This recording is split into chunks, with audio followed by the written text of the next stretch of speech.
Hello guys, magandang umaga po. Meron naman po tayong gugupitan. Nilinyahan ko muna yung kanya pong buhok. Hanggang doon sa likod ng tenga ko nilinyahan. Hanggang doon sa batok, akin na rin po nilinyahan. Para pag-aahit ko, alam ko kung saan ako magsisimula pag-aahit. Yan, inahitan ko muna si kuya. Gusto niya kasi niya ahit. Ayaw niya ng zero close lang. Gusto niya ahit eh. Yan, inahitan ko muna. Hanggang dun sa may babaw ng tenga. Hanggang dun yan sa likod ko, aahitin yan. Sa may batok, hanggang batok na rin ang ahit yan. Ayaw ni kuya ng ano lang eh. Sa ano lang, yung clipper eh. Ayaw niya isiro na clipper. Ang gusto niya ahit talaga, para daw malinis daw tingnan.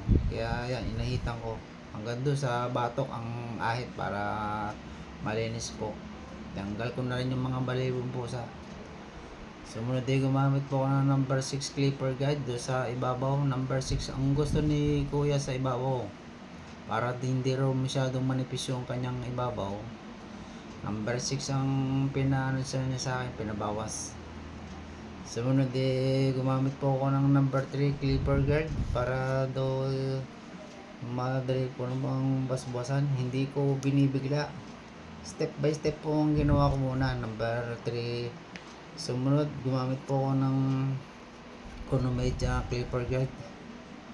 Dahan-dahan, step by step po ang pagbabawas. Hindi ko po binibigla ang pagbabawas. Sa basket po ang pinagupit niya sa akin eh. Sumunod gumamit po ako ng 1.5 clipper guide.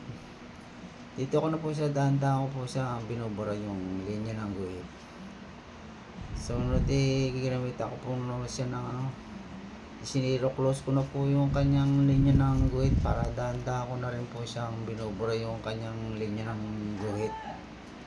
Alalay lang din po, baka naman mapataas mahirap magabol. Kailangan alalay din lang ang pagbubura po, hindi po pwede yung biglayin. Sumunod gumamit na po ako ng trimmer po. Diyan na po ako magpifinishing sa trimmer. Diyan po tatanggalin na po yung linya ng guhit dyan sa trimmer niya. Mataan po yan, manipis po ang talim niyang trimmer. Yan, sumunod nilinyahan ko na po.